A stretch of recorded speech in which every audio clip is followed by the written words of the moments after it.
Hello मित्रों, तो चलिए आज जानेंगे कक्षा 10 के अध्याय 1 और फिजिक्स के यानी भौतिकी के ऑल क्वेश्चन को देखते हैं चैप्टर फर्स्ट के। तो देखिए पहला क्वेश्चन मेरा है, प्रकाश यानी लाइट किसे कहते हैं? रोशनी जिसको बोलते हैं लाइट किसे कहते हैं?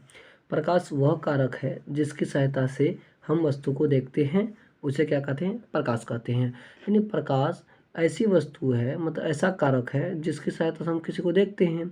अगर प्रकाश नहीं रहेगा तो हम किसी वस्तु को नहीं देख पाएंगे। तो चलिए दूसरा नंबर प्रश्न को देखते हैं, प्रकाश स्रोत किसे कहते हैं? Light source. अब लाइट सोर्स क्या होता है, यानी प्रकाश स्रोत क्या होता है?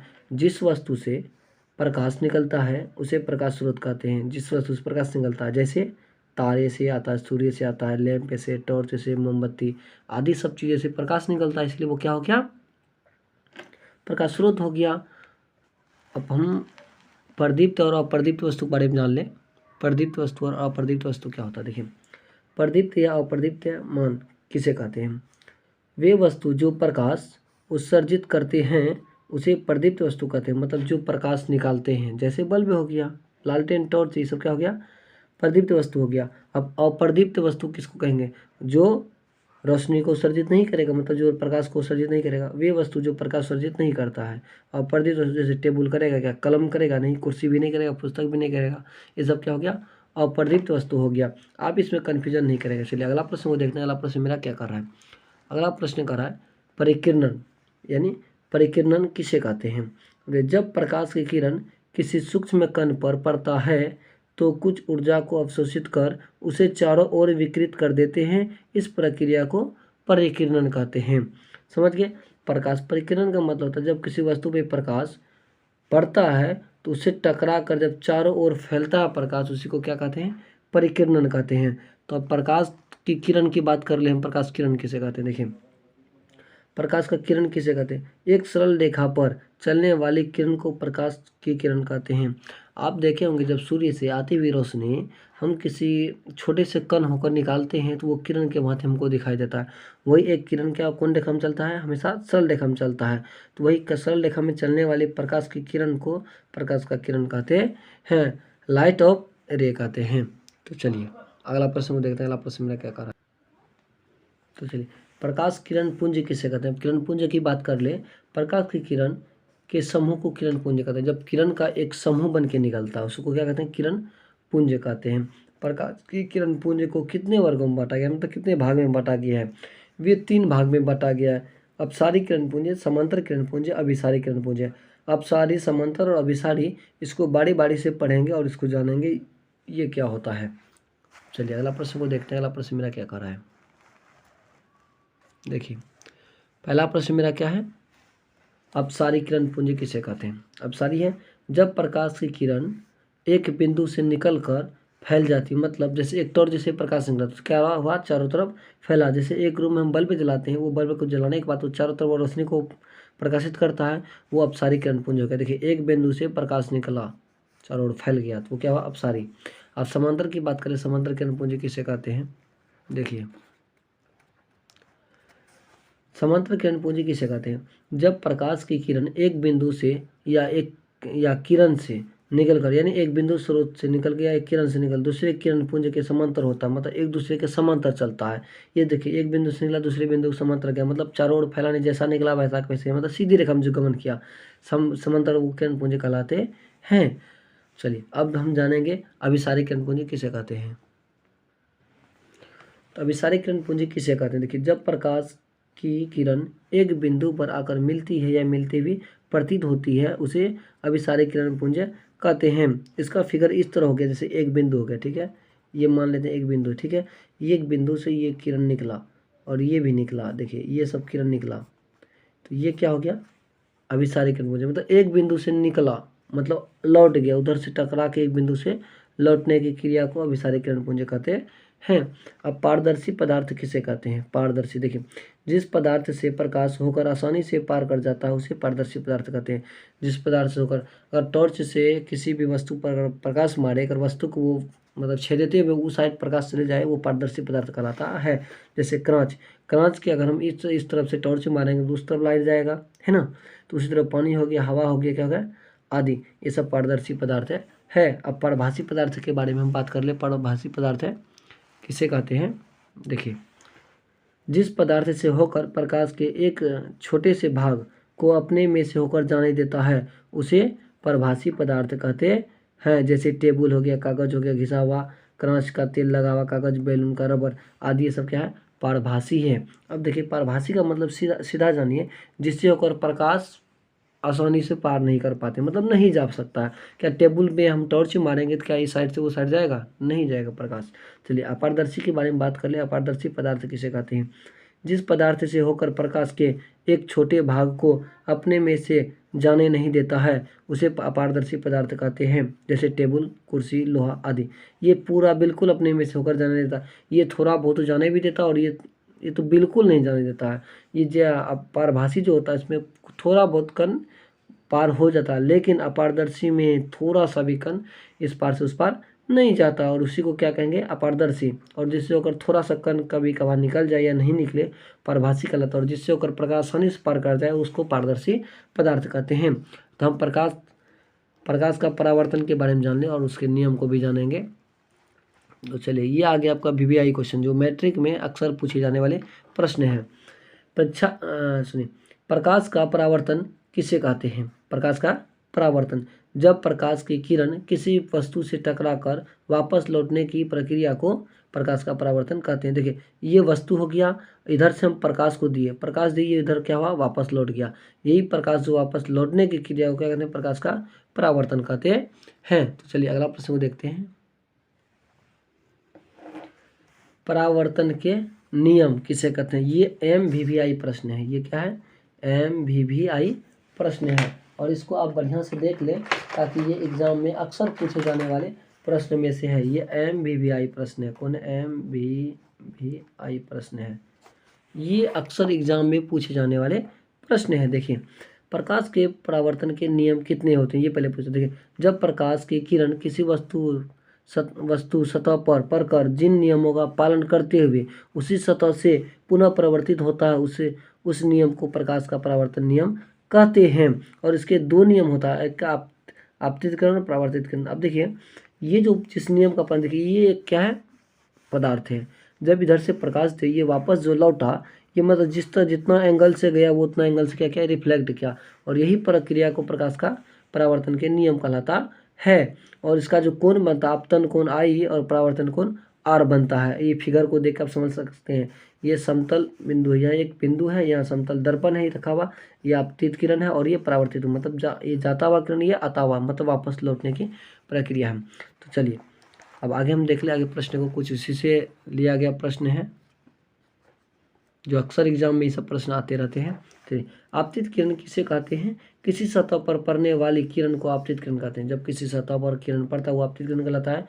आपतन बिंदु किसे कहते हैं? देखो, जिस बिंदु पर आपतित सतह टकराती है उसे आपतन बिंदु कहते हैं। अब अभिलंब की बात कर ले हम। किसी समतल सतह के किसी बिंदु पर खींचा गया अभिलंब को अभिलंब कहते हैं। अब देखिए, ये वाली रेखा को जो है, मतलब एक सीधी रेखा मतलब उल्टा टी को क्या कहते हैं? अभिलंब कहते हैं। और आपतन कोण किसको कहेंगे उसको जान लेते हैं। देखिए, आपतन कोण, आपतित किरण आपतन बिंदु पर खींचा गया विलंब को आपतन कोण कहते हैं। इसे I से सूचित किया जाता है। इसको बढ़िया तरह से याद कर ले ताकि न्यूमेरिकल बनाने में आपको आसानी होगा। तो चलिए, अगला प्रश्न को देखते हैं। परावर्तित किरण किसे कहते हैं? अब इसके बारे में चर्चा कर ले। जब आपतित किरण आपतन बिंदु से टकराकर लौटने की प्रक्रिया को परावर्तित किरण कहते हैं। मतलब आपतित किरण किसको कहेंगे? जब कोई परावर्तित किरण जो होता है, आपतित किरण मतलब आने वाला किरण, जब किसी वस्तु से टकराकर दोबारा जो लौटता है उसी लौटने की क्रिया को परावर्तित किरण कहते हैं। और परावर्तन कोण का बारे में बात कर रहे हैं। परावर्तित किरण आपतन बिंदु पर खींचे गए विलंब को परावर्तन कोण कहते हैं। मतलब विलंब और परावर्तित मतलब दर्शाते हुए किरण के द्वारा जो कोण बनता है उसी को परावर्तन कोण कहते हैं। और इसको R से सूचित किया जाता है। किससे? R से। तो प्रकाश के परावर्तन के दो नियम होते हैं। कौन नियम? दो नियम होते हैं, और ये नियम MVVI प्रश्न है। कौन प्रश्न? MVVI के प्रश्न है।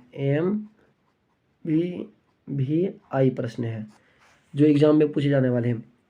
प्रकाश के परावर्तन के दो नियम होते हैं, और पहला नियम के बारे में बात कर ले हम। आपतित परावर्तित किरण तथा आपतन बिंदु पर खींचा गया लंब तीनों एक ही समतल में होते हैं। और ये तीनों क्या होता है? एक ही समतल में होता है।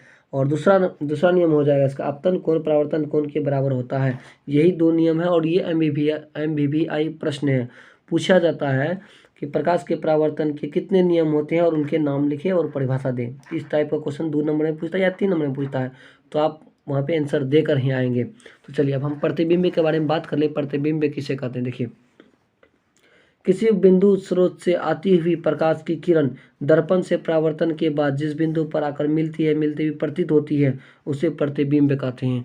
प्रतिबिंब का मतलब ये हुआ, सीधा तौर पर जानिए, जब किसी वस्तु से प्रकाश लौटकर टकरा कर जो लौटता है उसके द्वारा किसी का भी आकार बने, जिसको हम लोग छैया बोलते हैं अपना भाषा में, क्या बोलते हैं? छैया, आकार बनना, छैया बनना या प्रतीत होना छैया की तरह, वही प्रतिबिंब कहलाता है। समझ गए? अब प्रतिबिंब जो होता है वो 2 प्रकार के होते हैं। कितने प्रकार के होते हैं? 2 प्रकार के होते हैं।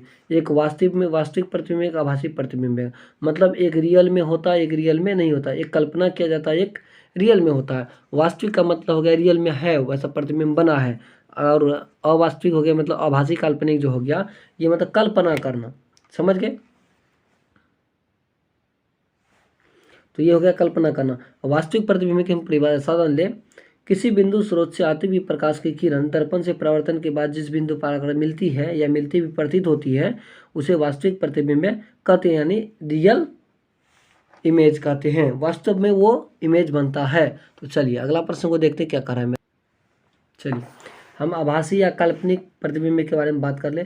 आभासी कहिए या काल्पनिक कहिए, दोनों एक ही नाम है। अब आभासी प्रतिबिंब किसे कहते हैं उसको जानते हैं। देखिए, किसी बिंदु स्रोत से आती हुई प्रकाश की किरण परावर्तन के बाद जिस बिंदु पर आकर मिलती हुई प्रतीत होती है उसे आभासी का या काल्पनिक प्रतिबिंब कहते हैं। ये प्रतीत होता है, ये रियल में होता नहीं है। रियल में तो वास्तविक प्रतिबिंब होता है, ये रियल में नहीं होता है। चलिए अब पार्श्विक परिवर्तन के बारे में बात कर ले। पार्श्विक परिवर्तन किसे कहते हैं? देखिए, जब किसी वस्तु को दर्पण के सामने रखा जाता है तो उससे बनने वाला प्रतिबिंब पार्श्विक रूप से उल्टा होता है, उसे पार्श्विक प्रतिबिंब कहते हैं। अगर आर को हम इस तरह लिखें और दर्पण से देखेंगे तो इस तरह हमको दिखाई देगा, क्योंकि वो पार्श्विक परिवर्तन के कारण होता है, जो उल्टा दिखाई देता है। चलिए अब समतल दर्पण द्वारा बने प्रतिबिंब की विशेषताएं को जान ले। विशेषताएं, और ये भी बहुत ही BBI क्वेश्चन है, क्योंकि ये ऑब्जेक्टिव के लिए MBBI प्रश्न है। कौन प्रश्न है? MBBI प्रश्न है। और आप इसको मिस ना करें। अगर आपको ऑब्जेक्टिव उठानी है फिजिक्स में सबसे ज़्यादा, तो ये प्रश्न को आप बिल्कुल ना छोड़ें। देखिए, समतल दर्पण द्वारा बने प्रतिबिंब की विशेषताएं। देखिए, पहला, समतल दर्पण द्वारा बने प्रतिबिंब की विशेषताएं निम्नलिखित है। पहला नंबर देखिए, प्रतिबिंब दर्पण के पीछे बनता है। समतल दर्पण में हमेशा क्या बनता है? पीछे बनता है। प्रतिबिंब के आकार वस्तु के आकार के बराबर होता है। जैसा जितना बड़ा प्रतिबिंब रहेगा उतना बड़ा वस्तु भी बनेगा। प्रतिबिंब वस्तु के अपेक्षा सीधा बनता है। प्रतिबिंब जो इसका बनता है वस्तु की अपेक्षा क्या बनता है? बिल्कुल सीधा बनता है। प्रतिबिंब पार्श्विक रूप से उल्टा होता है, और ये क्या होता है? उल्टा होता है। जैसे भी आर को दिखाते हैं ना, सीधा आर और उल्टा आर, उसी तरह होता है। प्रतिबिंब आभासी होता है, अतः हम इसे पर्दे पर नहीं प्राप्त कर सकते हैं। और ये आभासी होता है, उल्टा होता है, इसको पर्दे पर दिखाने पर उल्टा दिखाई देगा, इसलिए हम इसको पर्दे पर प्राप्त नहीं कर सकते हैं। प्रतिबिंब दर्पण के जितना ही पीछे बनता है, मतलब प्रतिबिंब में जितना आगे बनेगा उतना भी पीछे ही बनेगा इसका प्रतिबिंब है। समझ गए? तो वस्तु के जितने भी समतल दर्पण द्वारा बना प्रतिबिंब होता है वो हमेशा पीछे बनेगा, इसका आकार बराबर होगा और इसकी वस्तु की अपेक्षा ये सीधा बनेगा और पार्श्विक रूप से ये उल्टा बनेगा। इसका हमेशा आभासी प्रतिबिंब है, इसको पर्दे पर प्राप्त नहीं कर सकते हैं। प्रतिबिंब दर्पण के जितना पीछे बनता है उतना ही आगे भी बनता है। ये बहुत ही महत्वपूर्ण क्वेश्चन है, क्योंकि ये ऑब्जेक्टिव में पूछे जाने वाले प्रश्न है। गोलीय दर्पण की हम बात कर ले। गोलीय दर्पण किसे कहते हैं? देखिए, वैसा दर्पण जिसका पार्श्विक सतह गोल होता है उसे गोलीय दर्पण कहते हैं। ये 2 प्रकार के होते हैं। गोलीय दर्पण जिसका पार्श्विक सतह क्या होता है? गोल होता है, मतलब इस तरह गोल, 0 शून्य की तरह, मतलब गोल होना चाहिए, उसको क्या कहते हैं? गोलीय दर्पण कहते हैं। और ये 2 प्रकार के होते हैं गोलीय दर्पण। एक उत्तल दर्पण होता है, एक अवतल दर्पण होता है। ये 2 प्रकार के होता है। उत्तल अवतल दर्पण को हम जान लें, उत्तल अवतल दर्पण क्या होता है। और ये भी प्रश्न बार बार पूछे जाने वाले एग्जाम में है। उत्तल दर्पण किसे कहते हैं? जिस दर्पण का पार्श्विक सतह अंदर की ओर रचित किया हुआ रहता है उसे उत्तल दर्पण कहते हैं। अंदर की ओर मतलब इस प्रकार का, आप फिगर देखिए, फिगर देख के समझ जाएंगे। देखिए इस प्रकार का अंदर की ओर क्या है स्थित, मतलब पॉलिश किया हुआ अंदर की ओर होता है, उसे उत्तल दर्पण कहते हैं। अब अवतल दर्पण के बारे में बात कर ले, अवतल दर्पण किसे कहते हैं, इसका फिगर भी देख लें। अवतल दर्पण किसे कहते हैं, जिस दर्पण का परावर्तक सतह बाहर की ओर स्थित, मतलब बाहर से वो क्या कहता है कलर किया रहता है, मतलब स्थित पॉलिश किया रहता है, उसी को हम अवतल दर्पण कहते हैं। इस प्रकार का ये देखिए, ये बाहर से रहेगा तो अवतल दर्पण कहलाएगा। और इसके बारे में बात कर ले, अगर ये इसी को अगर इसी तरह लिया जाए, अगर ये अंदर की ओर ऐसे रहेगा स्थित, क्या बात, ये उत्तल हो गया, समझ गए, ये उत्तल हो गया। और ये हो गया आपका क्या अवतल, ये अवतल हो गया। चलिए हम गोलीय दर्पण के बारे में बात करें। गोलीय दर्पण का संबंधित विभिन्न पद है, इसको देख लें। और ये भी बहुत ही इंपॉर्टेंट है, क्योंकि इससे आप न्यूमेरिकल बढ़िया से बना सकते हैं, क्योंकि ये फिगर को समझ लेंगे तो आप न्यूमेरिकल बनाने में बिल्कुल आसानी होगी। गोलीय दर्पण का संबंधित विभिन्न पद है। अब देखिए गोलीय दर्पण का, ये गोलाई ले लिया, ये टेढ़ा किया है, कोई दिक्कत नहीं है। अब इसको बिल्कुल गोल बनाएंगे, ठीक है। परावर्तक सतह प्रधान अक्ष, इसको पी को कहते हैं, परावर्तक सतह या प्रधान अक्ष, ये जो जिधर से आती हुई किरण पहला बिंदु को कहते हैं, इसको भी पी कहते हैं। और ये केंद्र वक्रता केंद्र कहलाता है, ये मूल बिंदु यानी सी। और वक्रता त्रिज्या, यहाँ से यहाँ तक को वक्रता त्रिज्या कहते हैं, ठीक है। और ये सतह जो है ये उत्तल दर्पण का सतह, ये बाहर वाला अवतल दर्पण का है। और इसी को ये रेखा को कहते हैं कलई, और ये रेखा को कलई कहते हैं। और ये वक्रता त्रिज्या होगी, एक बिंदु से दूसरे बिंदु, यहाँ से यहाँ तक की दूरी को क्या कहते हैं, वक्रता त्रिज्या कहते हैं। तो चलिए अब हम आगे प्रश्न को देखते हैं। चलिए ध्रुव किसे कहते हैं, ध्रुव यानी पोल किसे कहते हैं, इसके बारे में जान लें। गोलीय दर्पण के मध्य बिंदु को ध्रुव कहते हैं। गोलीय दर्पण के मध्य बिंदु, मध्य में जो भी स्थित होता है, ये मान लिया जाए गोलाई है, ठीक है। इसके बीच में जो स्थित होता है पोल, इसको पी कहते हैं, पोल यानी ध्रुव कहते हैं, इसे पी से सूचित किया जाता है। वक्रता केंद्र किसे कहेंगे, देखिए गोलीय दर्पण के भाग के केंद्र की दर्पण का वक्रता केंद्र कहलाते हैं, इसे सी से सूचित किया जाता है। इसको किससे, सी से सूचित किया जाता है। अभी हमने फिगर में दिखा चुका है इसको। तो चलिए आगे देखते हैं, आगे करा वक्रता त्रिज्या किसे कहते हैं, गोलीय दर्पण के भाग को दर्पण का वक्रता त्रिज्या कहते हैं, इसे पीई या आर से सूचित किया जाता है। तो चलिए अब आगे देखिए, प्रधान अक्ष या मुख्य अक्ष किसे कहते हैं, गोलीय दर्पण के ध्रुव से वक्रता केंद्र को मिलाने वाली रेखा को प्रधान अक्ष या मुख्य अक्ष कहते हैं, इसे पीई से सूचित किया जाता है। ये भी हमने फिगर में इस सबको दिखा चुके हैं। चलिए फिर हम परिभाषा लिखाना मेरा काम था, आपको लिखा दे रहे हैं। और आपको फिगर में अगर समझ में नहीं आया आप कमेंट करें, हम फिर से इसको बताने का प्रयास करेंगे। जब तक आप समझेंगे नहीं तब तक हम छोड़ने वालों में से नहीं है। चलिए फोकस दूरी किसे कहते हैं, गोलीय दर्पण के ध्रुव से उसके फोकस दूरी को उस दर्पण के फोकस दूरी कहते हैं, इसे ऐप से सूचित किया जाता है। अब फोकस दूरी बराबर R/2 होता है, यानी वक्रता त्रिज्या। और आपतन तल किसे कहते हैं, आपतन तल परावर्तित किरण और आपतित किरण और आपतन बिंदु पर डाला गया विलंब एक ही तल में होता है, उसे आपतन तल कहते हैं। तो चलिए ये प्रश्न टोटल प्रश्न, अभी और बाकी कुछ प्रश्न हैं, इसको भी ले लेते हैं। और जब तक हम ये चैप्टर को एंड नहीं करेंगे तब तक हम क्लास को समाप्त नहीं करने वाले हैं। तो आप चैनल को सब्सक्राइब कर ले, अगर आप नए हैं तो सब्सक्राइब कर ले, अगर आप बहुत पहले से मेरा वीडियो देख रहे हैं तो आप कमेंट और शेयर कर दें, ताकि आपके दोस्तों को भी हेल्प मिलता रहे, ताकि उस तक ये सब वीडियो पहुंचे तो उनको भी एग्ज़ाम में कुछ मदद मिल सके, ताकि वो भी आपके लिए आभारी बना रहे। चलिए अब अवतल दर्पण की बात कर ले। अवतल दर्पण का उपयोग कहाँ कहाँ होता है, अवतल दर्पण के बारे में ये आपको अक्सर ऑब्जेक्टिव में पूछा जाता है। ये भी एक तरफ से VVI क्वेश्चन आप समझते, मोस्ट वेरी इंपॉर्टेंट क्वेश्चन इसको समझ सकते हैं। क्यों, क्योंकि ये ऑब्जेक्टिव में बहुत बार पूछे जाने वाले प्रश्न है। अब आपको पूछ देगा अवतल दर्पण के 3 उपयोग को लिखें। अब कौन कहाँ कहाँ उपयोग होता है आप कैसे बताइएगा। तो चलिए, हजामती या दाढ़ी बनाने में, हजामती बीमारी का इलाज करने में या दाढ़ी बनाने में अवतल दर्पण का उपयोग होता है। टॉर्च वाले वाहनों में, हेडलाइट में, सर्च लाइट में, इस सब में किसका दर्पण उपयोग होता है, अवतल दर्पण का। देखिए टॉर्च का जो आगे वाला शीशा जो होता है वो किसका होता है, अवतल दर्पण का होता है। और मोटरसाइकिल का जो आगे जो जिसमें लाइट जलता है, आगे फोक्सिंग जो मारता है, वो हेडलाइट का होता है। और सर्च लाइट मतलब वो जो जिसको आप लेजर लाइट बोलते हैं, वो भी ये हो गया। रोगी के नाक, कान, गले, दांत, आँख आदि के जांच करने में इसी दर्पण का उपयोग होता है, अवतल दर्पण का। सौर भट्टी से सूर्य में से आती हुई ऊष्मा को भी इसी के द्वारा किया जाता है। तो चलिए हम तालिका को लेते हैं और दिखाते हैं आपको। और ये इसमें तो बहुत जितना बार आप इम्पोर्टेंट लिखे उतना कम है। इसको भी जितना लिखा दे भी आई लगातार स्क्वायर डाल दे फिर भी कम है, क्योंकि ये ऑब्जेक्टिव के लिए बहुत ही महत्वपूर्ण क्वेश्चन है।